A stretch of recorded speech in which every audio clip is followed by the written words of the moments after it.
So there I was, watching the most ridiculous display of intergalactic theater the universe had ever produced. And let me tell you something, when 50,000 aliens get together to throw a tantrum, it's not exactly what you'd call subtle. The Grand Galactic Tribunal on Hegemonia Prime. Sounds impressive, doesn't it? Like something out of a budget sci-fi flick, where the special effects team got way too excited about glitter and neon lighting. The massive, crystalline amphitheater stretched out like a cosmic coliseum, with tier upon tier of seats carved from what the locals claimed was pure, harmonized quartz. Translation?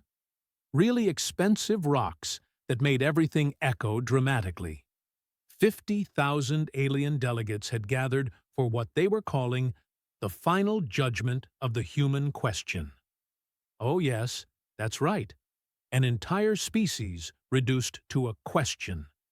As if humanity was some kind of multiple-choice test that the galaxy had been putting off until the last minute.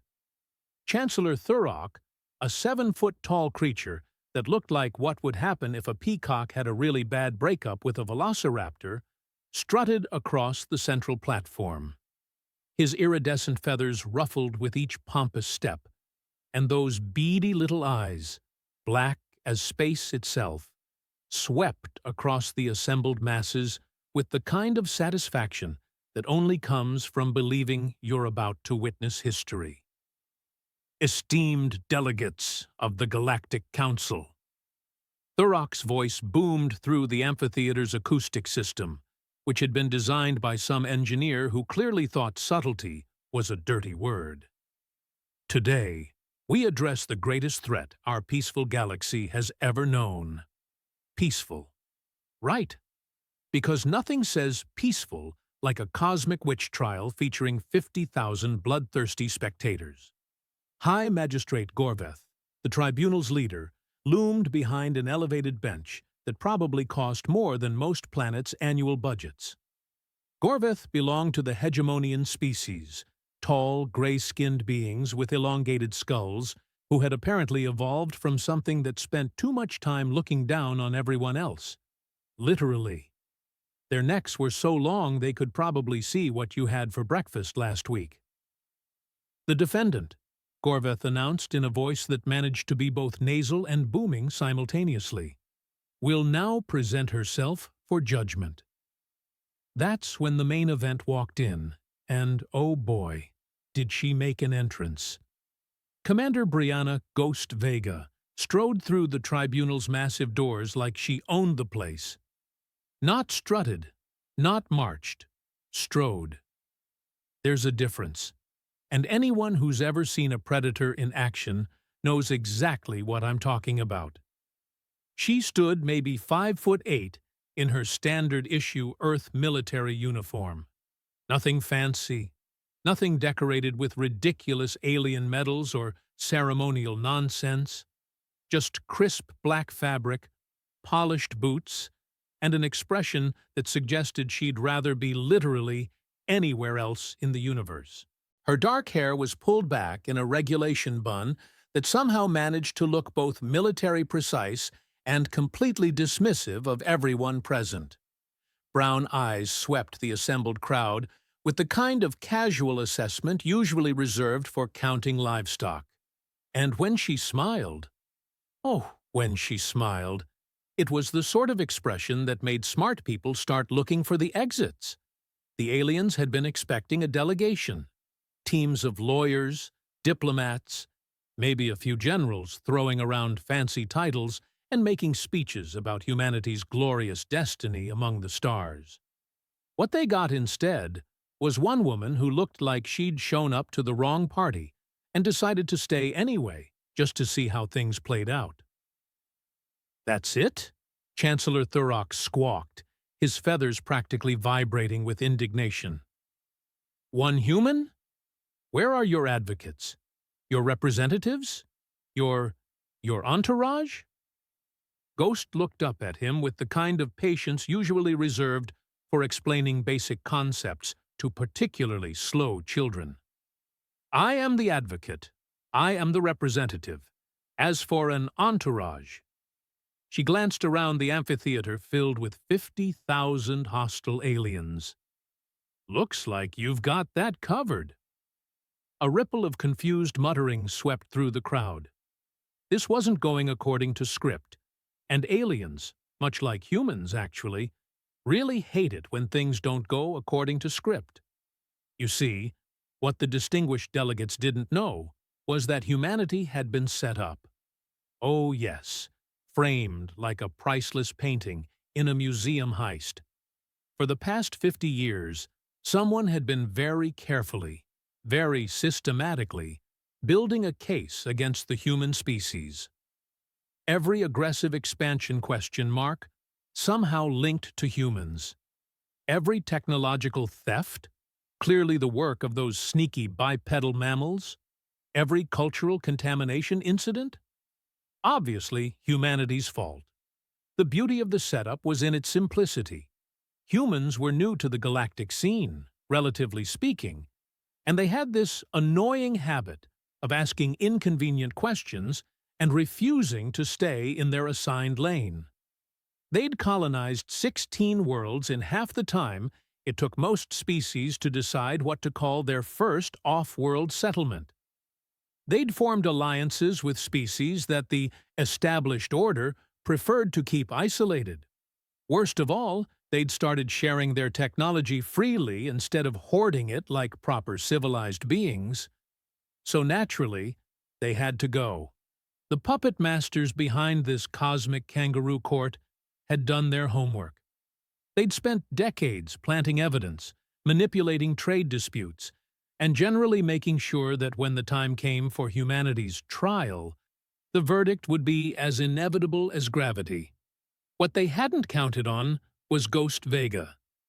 Commander Vega had earned her call sign the hard way, by being the kind of person who could walk into a room full of enemies and walk out again with their lunch money and a forwarding address for their insurance companies. She'd spent the last 20 years in Earth's Xenodiplomacy Corps, which was a fancy way of saying she talked to aliens for a living and occasionally shot at them when talking didn't work. More importantly, she'd spent the last 5 years investigating exactly how humanity had managed to become the galaxy's most wanted species, seemingly overnight. The answer, as it turned out, was both simpler and more complicated than anyone had imagined. "High Magistrate Gorvith," Ghost said, her voice carrying easily through the amphitheater without any need for artificial amplification. "Before we begin this proceeding, I have a question." Gorvith's elongated skull tilted at an angle that suggested curiosity, mixed with barely contained disdain. "The defendant may speak. Am I here as the representative of humanity, or as humanity itself?" The question hung in the air like a bad smell at a diplomatic dinner party.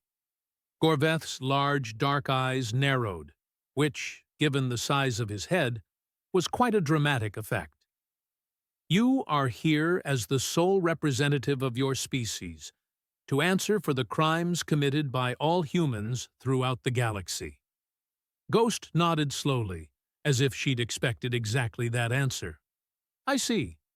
So when you say crimes committed by all humans, you mean the 16 colonial worlds, the trade partnerships, the technology sharing agreements, and the various cultural exchange programs?" "Among other transgressions, yes." "And when you say all humans, you mean every single member of my species, regardless of their individual actions or beliefs?" Chancellor Thurok's feathers ruffled impatiently. "Obviously. A species is judged by the actions of its collective, not by the whims of individuals." Ghost's smile widened just a fraction, and suddenly the temperature in the amphitheater seemed to drop by a few degrees. "Interesting philosophy, Chancellor. I'll be sure to remember that." The crowd of 50,000 delegates began to stir with anticipation.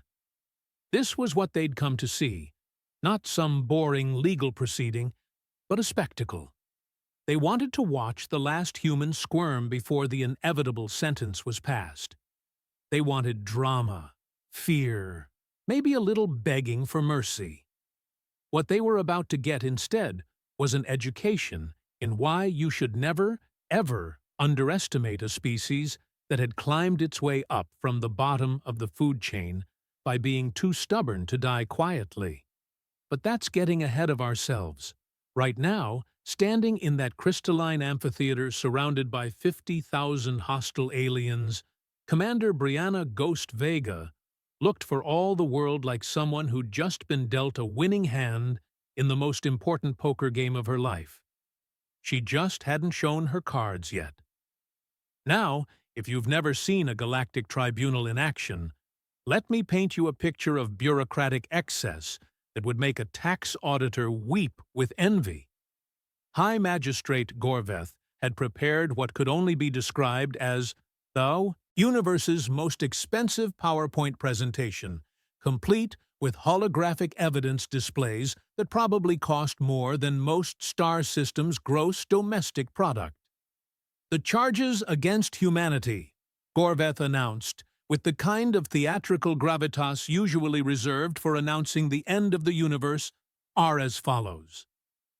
The first hologram materialized above the central platform, a three-dimensional map of human colonial expansion over the past century.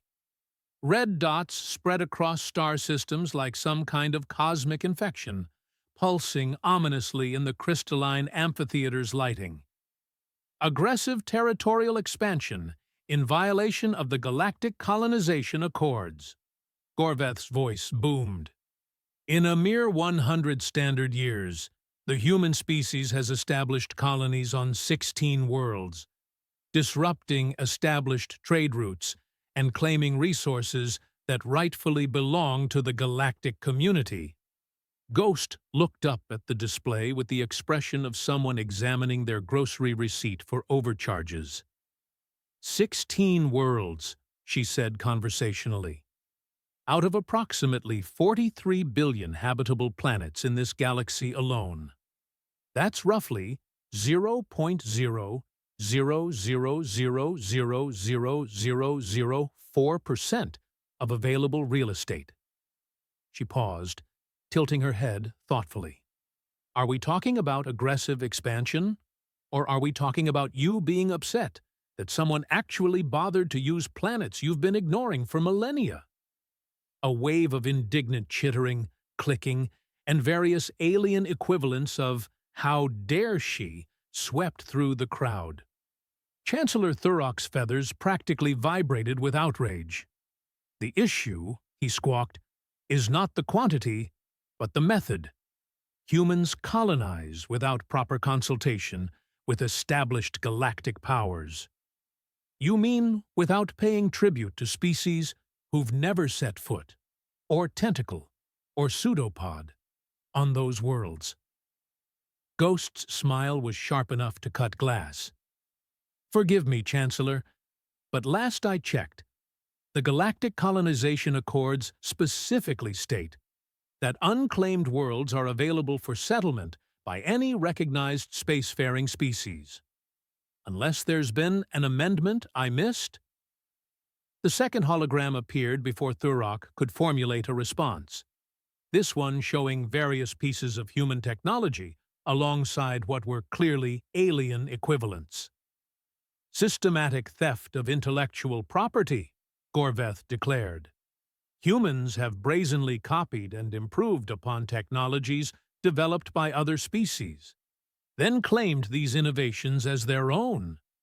Ghost actually laughed. Not a polite diplomatic chuckle, but a genuine, from-the-belly laugh that echoed through the amphitheater like a challenge.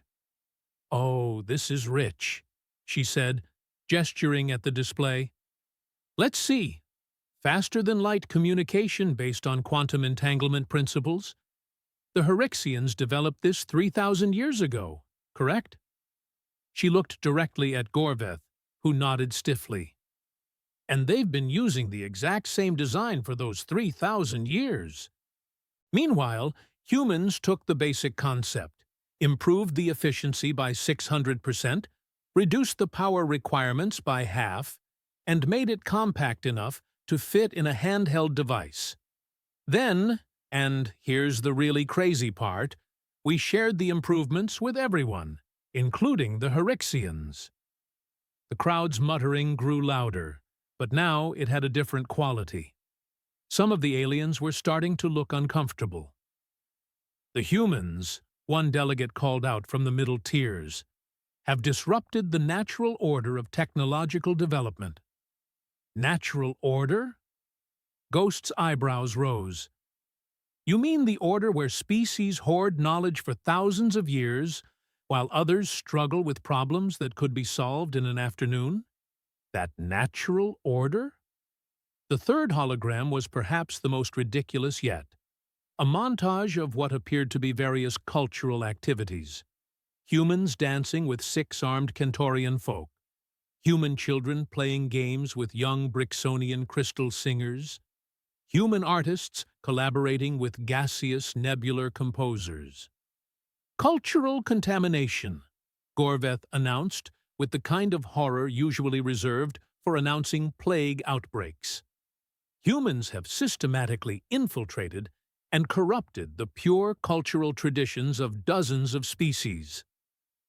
Ghost stared at the hologram for a long moment, her expression cycling through disbelief, amusement, and something that might have been pity. Cultural contamination, she repeated slowly. You're calling cultural exchange contamination. She turned to address the crowd directly. How many of you have attended a human cultural event? A concert? A festival? An art exhibition? Scattered murmurs rippled through the amphitheater. More than a few aliens shifted uncomfortably in their seats. How many of you, Ghost continued, her voice carrying easily to the furthest reaches of the stadium, enjoyed yourselves at those events, learned something new, made friends? The murmuring grew louder, and definitely more uncomfortable. Chancellor Thurok's feathers were now standing almost completely on end. The point, he screeched, is that humans refuse to respect boundaries. They insert themselves into situations where they don't belong. They ask questions that shouldn't be asked. They what? Ghost interrupted. And suddenly, her casual demeanor shifted into something far more dangerous. They ask why the Brixonians weren't allowed to attend Galactic Council meetings for 800 years, despite being a spacefaring civilization? They wonder why trade routes mysteriously avoid certain systems. They notice when entire species seem to be excluded from technological advances for no apparent reason. The amphitheater fell silent. Not the comfortable silence of an audience waiting for the next act, but the tense, breathless silence of 50,000 beings who suddenly realized they might not be watching the show they thought they were watching. High Magistrate Gorveth's elongated neck straightened to its full, intimidating height. These are dangerous questions that threaten galactic stability.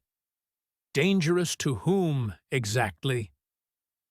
Before Gorveth could answer, the crowd erupted.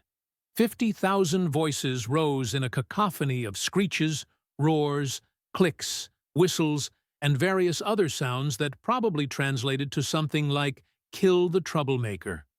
But above it all, one phrase began to dominate, growing louder and more rhythmic, until it became a chant that shook the crystalline walls of the amphitheater itself. "Kill the human! Kill the human! Kill the human!" Ghost stood in the center of it all, seemingly unaffected by the tsunami of alien rage washing over her. She waited, hands clasped behind her back, until the chanting reached its crescendo.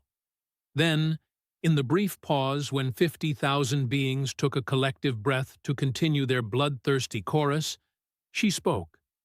Her voice wasn't loud, but somehow it cut through the noise like a laser through tissue paper. "Which ones?" The chanting stopped so abruptly that the sudden silence was almost as shocking as the noise had been. Ghost looked up at the crowd with the same casual interest she'd shown when examining the holographic evidence. Which humans exactly are you planning to kill? Because I hate to be the bearer of inconvenient news, but you've made a rather significant oversight in your little trial here. High Magistrate Gorveth's voice was strained when he spoke. What oversight? Ghost's smile was absolutely radiant. You've been treating humanity like it's still a single-planet species. She reached into her uniform jacket and withdrew a small device that looked remarkably like the handheld communicators she'd mentioned earlier. With a casual flick of her thumb, the device activated, and suddenly the air above the amphitheater was filled with new holograms. But these weren't the tribunal's carefully prepared propaganda pieces. These were live feeds, thousands of them.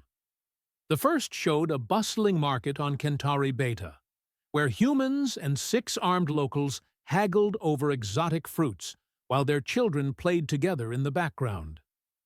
The second displayed a joint research station orbiting a neutron star, with human and Herixian scientists working side by side on what appeared to be some kind of groundbreaking physics experiment. More feeds appeared, human doctors working alongside Brixonian healers in a hospital that treated patients from a dozen different species. Human engineers collaborating with gaseous nebular entities to design ships that could function in both atmosphere and hard vacuum. Human artists performing in concert halls filled with alien audiences who were clearly having the time of their lives. But perhaps most shocking of all were the feeds that showed beings that looked almost human, but not quite. Taller than baseline humans, with slightly elongated limbs, others with skin that had a subtle iridescent quality, some with eyes that held flecks of impossible colors. You see, Ghost said conversationally, as the crowd stared in stunned silence at the evidence of everything they'd been told wasn't supposed to exist. When you spend a century asking the kind of questions that upset the established order, you tend to find answers that certain people would prefer remained hidden. She gestured at the feeds showing the almost but not quite human beings. Take these folks, for instance. 2nd and 3rd generation human-alien hybrids, living peacefully in integrated communities across 38 different systems. Amazing what happens when species actually cooperate, instead of maintaining pure cultural traditions, isn't it? Chancellor Thurok's voice was barely a whisper. That's impossible. Interspecies reproduction is rare, but not impossible when the species involved actually want to understand each other rather than maintain artificial barriers, Ghost finished. Funny thing about barriers, they work both ways. Keep others out, sure, but they also keep you locked in. The feeds continued to multiply, showing space stations where multiple species worked together, colonies where different alien children attended the same schools, research facilities where breakthroughs were happening at rates that would have been impossible for any single species to achieve alone. So, Ghost said, turning back to address High Magistrate Gorveth directly, when you ask which humans you plan to kill, I need some clarification. Are you talking about the pure strain humans, the hybrids, the adopted humans who were raised by other species, the aliens who've chosen human citizenship, the humans who've never set foot on Earth, the Earth-born humans who've never left the Sol system? The silence stretched on until it became uncomfortable, then moved past uncomfortable into something approaching existential crisis territory. Finally, one delegate, a small, crystalline being from somewhere in the outer rim, spoke up in a voice like wind chimes in a gentle breeze. How many are there? Ghost's smile widened until it was positively predatory. Well, that depends on how you count. Pure strain humans? About 22 billion across 43 worlds, and 600 space installations. But if you include hybrids, adopted citizens, and integrated communities. She paused for dramatic effect, and the silence was so complete that you could have heard a pin drop in the vacuum of space. Approximately 180 billion sentient beings who identify as human or human-affiliated, spread across more than 1,500 locations in this galaxy alone. The sound that rose from the crowd wasn't a chant this time. It was something far more primitive, far more honest. It was the sound of 50,000 beings realizing that they'd been played for fools. You know that moment when you realize you've been watching a magic show and suddenly figure out how the trick works? That uncomfortable instant when the illusion shatters and you feel simultaneously impressed and slightly insulted that you fell for it in the first place? Well, multiply that feeling by 50,000, and you'll have some idea of what was happening in that crystalline amphitheater. High Magistrate Gorveth's elongated neck was twitching in a way that suggested he was having some very unpleasant thoughts. His dark eyes darted between the holographic feeds still floating above the crowd, and Ghost, who stood in the center of the platform looking like someone who'd just played her first card, in what was clearly going to be a very long poker game. This is fabricated evidence, Chancellor Thurok squawked, though his feathers had lost most of their earlier pompous fluffing. Sophisticated deception designed to— "Oh, Thurok," Ghost interrupted with a laugh that somehow managed to sound both amused and pitying. "You really think I'd go through all the trouble of faking holographic evidence when the real thing is so much more interesting?" She tapped her communicator again, and the feeds zoomed out to show wider views of the locations they'd been displaying. Suddenly, the scope became clear. These weren't isolated incidents or small communities. These were thriving civilizations, massive space installations, entire planetary populations living and working together. The thing about being framed for crimes against galactic civilization, Ghost continued conversationally, is that it gives you a really powerful motivation to figure out who's doing the framing and why. Turns out, when you're facing extinction, you get very good at asking the right questions. A new hologram appeared above the platform, but this one was different from the others. This one showed a web, a complex, interconnected network of communication lines, trade routes, and what appeared to be command structures spreading across dozens of star systems. For the past 20 years, I've been tracking patterns, odd coincidences, strange accidents that always seem to benefit the same group of species while inconveniently removing others from positions of influence. Trade disputes that mysteriously escalated into shooting wars. Technological developments that somehow never made it past the prototype stage. The web grew more complex as Ghost spoke, showing connections between various alien governments, trade organizations, and what appeared to be some kind of shadowy coordinating body. "The Primark Collective," Ghost said, and the name dropped into the amphitheater's silence like a stone into still water. 12 species who've been pulling strings from behind the scenes for approximately 4,000 years. Ancient civilizations who decided long ago that the galaxy worked better when they were the ones making all the important decisions. Murmurs of recognition rippled through the crowd. Clearly, some of the delegates had heard whispers of this name before. Now, the collective is smart. I'll give them credit for that. They don't rule directly. Too obvious, too messy. Instead, they manipulate. They create crises, then offer solutions. They identify potential threats to their carefully maintained status quo and eliminate them through perfectly legal means, like tribunals, for instance. High Magistrate Gorveth's voice was strained when he spoke. These are baseless accusations against respected galactic elders. Respected? Ghost's eyebrows rose. Is that what we're calling them? Because I've got some footage here that might change your perspective on that. The holographic web dissolved, replaced by what appeared to be security recordings from various locations.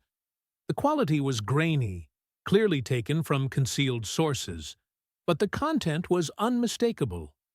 Meetings in shadowy chambers where figures discussed the human problem, with the casual tone of exterminators planning a job. Communications intercepts showing coordination between seemingly unrelated accidents that had befallen species who'd gotten too close to breaking free from collective influence. The beautiful thing about being an undercover intelligence operative, Ghost said as the recordings played, is that people assume you're just another military grunt. They don't expect you to have spent 15 years infiltrating their networks, recording their conversations, and documenting their crimes. One recording showed a figure that looked remarkably similar to High Magistrate Gorveth, discussing the final solution to human interference. Another featured a voice that sounded suspiciously like Chancellor Thurrock coordinating the distribution of fabricated evidence to tribunal members. The crowd's murmur was growing louder and distinctly more hostile, but now that hostility was aimed in a different direction entirely. Here's the really entertaining part, Ghost continued, seemingly oblivious to the rising tension. The collective never actually intended for this tribunal to be fair. This whole elaborate show was designed to provide legal justification for what they'd already decided to do. Wipe out humanity and anyone foolish enough to associate with them. She gestured toward the feeds still showing thriving human-alien communities. All of those people you've been watching, the integrated communities, the research stations, the hybrid families, they were scheduled for cleansing immediately after my execution. Can't have loose ends, after all. A sound rose from the crowd that was half gasp and half growl. 50,000 beings suddenly realizing that they hadn't just been witnessing a trial, they'd been participating in the preliminary stage of a genocide. But here's what the collective didn't count on, Ghost said, and her casual tone shifted into something harder, sharper. They assumed humans would react to persecution the way most species do, by either submitting or fighting back in predictable ways. What they didn't expect was for us to do what humans do best. Which is? Gorveth's voice was barely above a whisper. Make friends. The holographic display changed again, and this time what appeared wasn't surveillance footage or communication intercepts. It was something far more remarkable, a real-time tactical display showing the current positions of ships throughout the local sector. Ships, thousands of them, surrounding Hegemonia Prime in a perfect sphere that stretched out past the system's outermost moon. You see, Ghost said, as the crowd stared in stunned silence at the display, when you spend a century asking inconvenient questions and sharing technology freely, some funny things happen. Species start talking to each other directly, instead of going through official channels. They start comparing notes. They start noticing patterns. The tactical display zoomed in to show the ship classifications. Hyrixian science vessels flying alongside Brixonian crystal ships. Kentorian cargo haulers in formation with nebular energy constructs.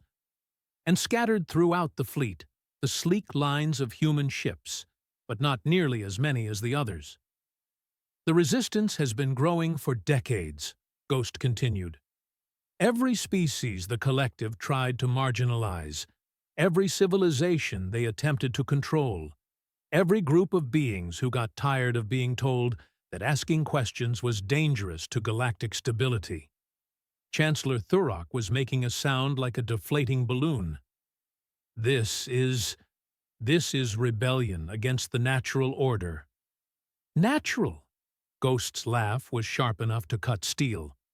Thurok, my friend, there is nothing natural about a secret cabal of ancient species manipulating galactic politics for their own benefit. What's natural is cooperation, growth, change, and the occasional messy argument between neighbors who eventually figure out how to get along. The display shifted again, showing communication logs between the ships surrounding Hegemonia Prime. Messages of coordination, yes, but also something else. Messages of support, expressions of solidarity, and in many cases, personal notes from beings who had clearly become genuine friends across species lines. The really beautiful irony, Ghost said, is that by trying to eliminate humanity, the collective accidentally created the exact thing they've been trying to prevent for millennia, a truly cooperative galactic civilization. She looked up at High Magistrate Gorveth, whose elongated features had gone through several color changes during her presentation. So here's my question for you, Magistrate. Are you going to continue playing puppet for masters who've been lying to you? Or are you ready to find out what the galaxy looks like when beings are free to make their own choices? The silence that followed was profound. Not just the absence of sound, but the kind of deep, contemplative quiet that comes when an entire worldview suddenly shifts on its axis. Finally, a voice spoke from somewhere in the middle tiers of the amphitheater. It belonged to delegate whose species Ghost didn't immediately recognize. Something tall and plant-like with a voice like rustling leaves. How long have you known? About the collective? About 5 years, Ghost replied. About this specific tribunal? About 3 months? About the fact that half of you were going to try to kill me regardless of any evidence I presented? Her smile was absolutely radiant. Since about 10 minutes after I walked through those doors. The plant-like delegate's question opened a floodgate. Suddenly, voices were calling out from all over the amphitheater. What do you want from us? How do we know you're telling the truth? What happens now? Are we all in danger? Ghost raised her hand, and remarkably, the crowd fell silent.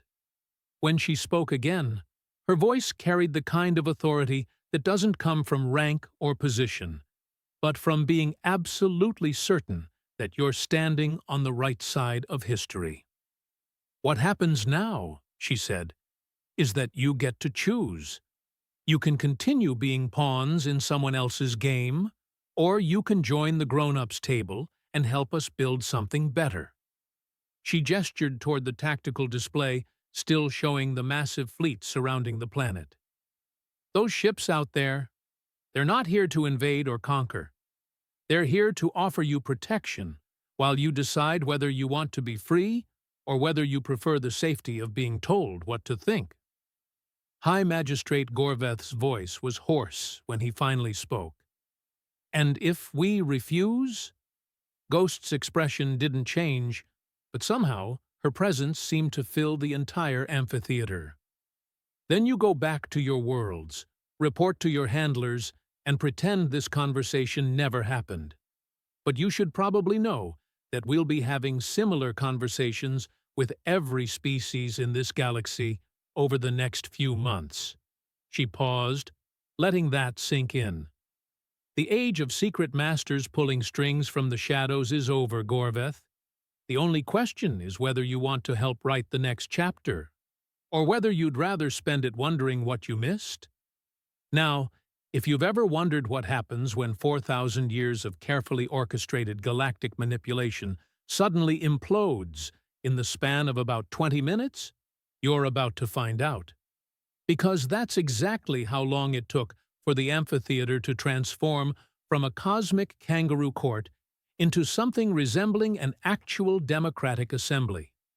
Delegates were standing up, shouting questions, demanding answers, and in several cases, actually apologizing to each other for things that had happened decades ago.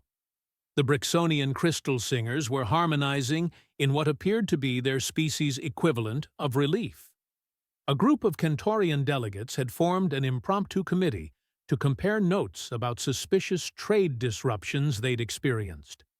Even the usually stoic Herixians were engaged in animated discussions that involved a lot of rapid tentacle gesturing. High Magistrate Gorveth looked like someone had just explained to him that everything he'd believed about the universe was not only wrong, but backwards. His elongated neck kept twisting back and forth between Ghost and the tactical display showing the Resistance fleet, as if he couldn't quite process both realities simultaneously. But Ghost wasn't paying attention to the crowd anymore. She was watching her communicator, where a priority message had just appeared. Her expression shifted from confident to alert to something that looked suspiciously like anticipation. "Well," she said loudly enough to be heard over the commotion, "it looks like we're about to have some uninvited guests." The tactical display suddenly lit up with new contacts, ships dropping out of hyperspace at the edge of the system. Big ships, sleek, dark vessels that radiated the kind of menace usually reserved for natural disasters and tax audits. Primark Collective Enforcement Fleet, Ghost announced with the casual tone of someone commenting on the weather. Right on schedule. The amphitheater fell silent as everyone stared at the display. The newcomers weren't just big, they were massive. Each ship looked like it could crack a moon in half without breaking a sweat, and there were dozens of them. Chancellor Thurok's voice was barely a squeak. They're going to destroy us all." "Oh, I doubt that," Ghost replied cheerfully. "Bad for business. The Collective prefers surgical strikes. Eliminate the troublemakers, terrify the survivors into compliance, then blame the whole mess on tragic accidents or necessary security measures." One of the enforcement ships had moved into communication range, and a new holographic projection appeared above the platform.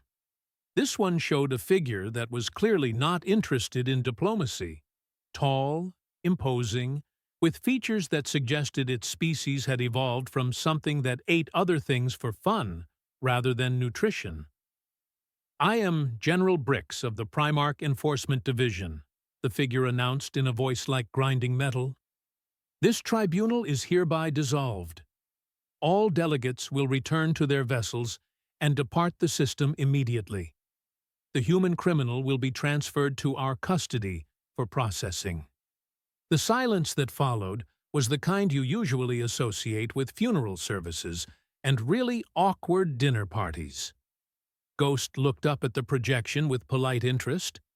"Processing? That's a nice euphemism, General. Very professional. But I have to ask, processing into what, exactly?" General Brix's expression didn't change, but something around his eyes suggested he wasn't used to having criminals ask for clarification. "The human will be terminated as a threat to galactic security." Just me? What about the 180 billion others we discussed earlier? All human settlements will be subject to appropriate security measures. Ghost nodded thoughtfully. "Genocide. You can say the word, General. We're all adults here." A ripple of something, shock, outrage, fear, swept through the crowd of delegates. Apparently, hearing it stated so bluntly made the reality hit home in a way that euphemisms couldn't manage. "The Primark Collective," General Brix continued without acknowledging the interruption, "has maintained galactic stability for millennia. This will continue." "Stability," Ghost repeated. "Is that what you call it? Because I've got some statistics here that might interest you." She tapped her communicator, and a new display appeared. Economic data, technological development indices, population growth rates, and various other metrics spanning the last 4,000 years. Technological advancement down 60% compared to pre-collective averages. Economic growth stagnant across 80% of member species. Cultural exchange reduced to ceremonial gestures. Scientific breakthroughs dropping to statistically insignificant levels. The data painted a picture of a galaxy that had been slowly strangling itself under the weight of artificial stability. But hey, Ghost continued brightly, at least nobody asked inconvenient questions, right? General Brix's projection flickered with what might have been irritation. Chaos and disorder serve no one. The collective provides necessary guidance. The collective, a new voice interrupted, provides prison walls disguised as protection. Everyone turned to see who had spoken. It was High Magistrate Gorveth, who had apparently found his backbone somewhere between the revelation about genocide and the arrival of the enforcement fleet. General Brix, Gorveth continued, his voice gaining strength with each word, I formally request clarification of the legal authority under which you claim jurisdiction over this tribunal. The authority of order over chaos, Brix replied, but something in his tone suggested this wasn't the response he'd been expecting. That's not a legal framework, another voice called out. It was the plant-like delegate who'd asked the first question. That's a philosophy.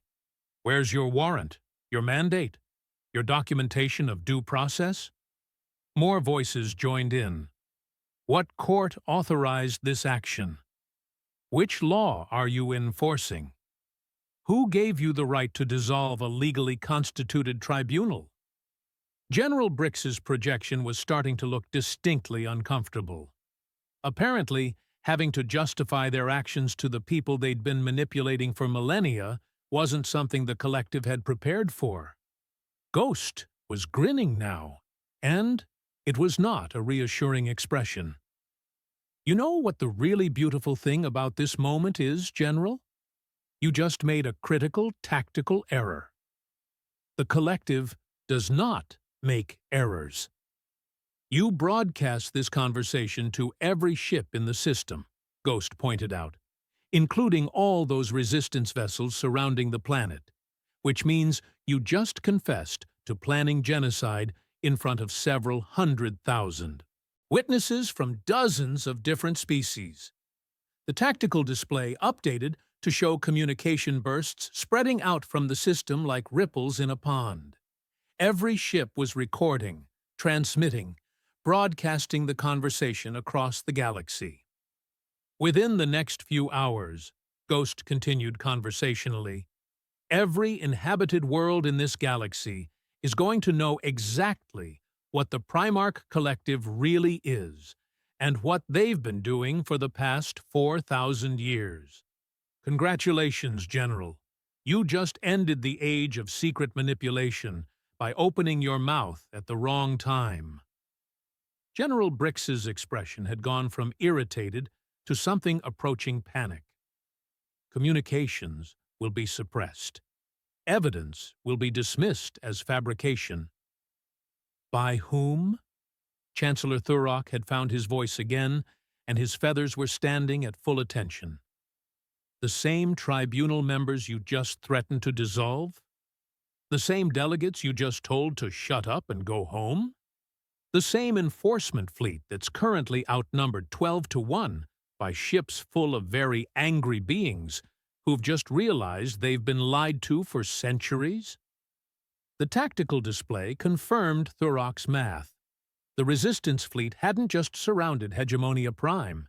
It had quietly been joined by ships from the tribunal delegations, vessels that had apparently decided which side of history they wanted to be on.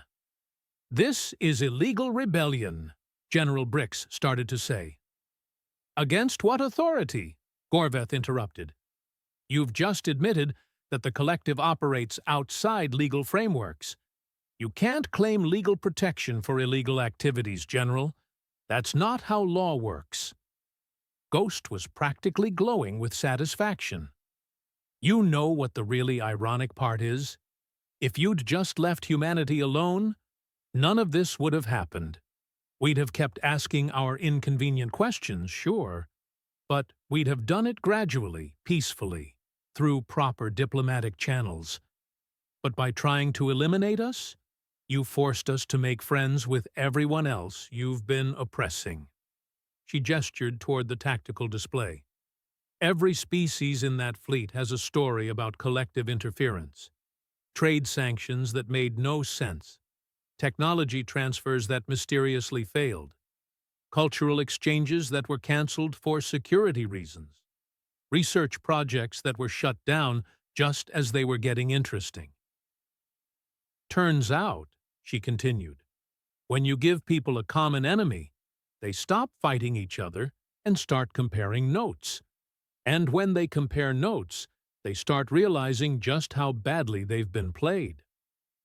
General Brix's projection was flickering more frequently now, suggesting his ship was having communication difficulties. Given that it was surrounded by several thousand vessels filled with beings who just learned they'd been manipulated for millennia, this was probably not entirely technical in nature.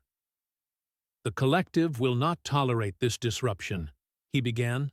The idea Collective, Ghost interrupted with finality, doesn't get a vote anymore. The projection cut out entirely, leaving the amphitheater in relative silence. For a moment, nobody moved. Then, gradually, the sound of conversation began to build again. Not the angry shouting of earlier, but the quieter, more serious discussion of beings who suddenly had a lot of planning to do. So, High Magistrate Gorvith said eventually, "What happens now?" Ghost looked around the amphitheater at 50,000 beings who had walked in as enemies and were walking out as reluctant allies. Now we get to find out what this galaxy looks like when people are free to make their own choices. She paused, then added with a grin that could have powered a small star, "Fair warning, though. Humans have a lot of questions they've been saving up for the past century. Hope you're ready for some very interesting conversations." And that, friends, is how one stubborn human with a talent for asking inconvenient questions accidentally liberated an entire galaxy by refusing to die quietly when told to. The chant of "kill the human" had become something of a galactic meme within a year, usually followed by the punchline, "Which ones?" It turned out that freedom, like humor, was highly contagious. The Primark Collective? Well, let's just say that when your entire business model depends on operating in the shadows, having every secret broadcast to billions of beings tends to complicate things significantly. As for Commander Brianna Ghost Vega, she went down in history as the woman who saved the galaxy by being too annoying to kill, which, if you knew anything about humans, was probably the most human way possible to become a galactic hero. Some questions, it turns out, are worth asking, especially when the people trying to stop you from asking them are the ones who most need to answer.